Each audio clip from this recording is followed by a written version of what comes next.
Today is Saturday the 7th of October 2006, and this is a Can You Repeat That Please news update. My name is Jennifer Boone.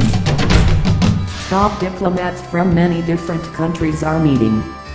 The main topic for their discussions is, what can we do to Iran?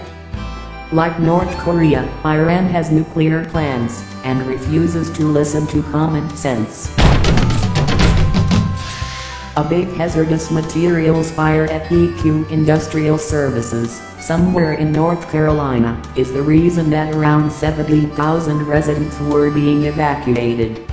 The big cloud of chlorine gas, which came free, is dangerous.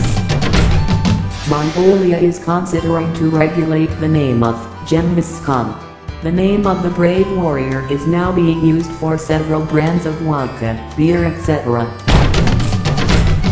And if today is your birthday, let casual conversations meander down tangential paths, and make a connection.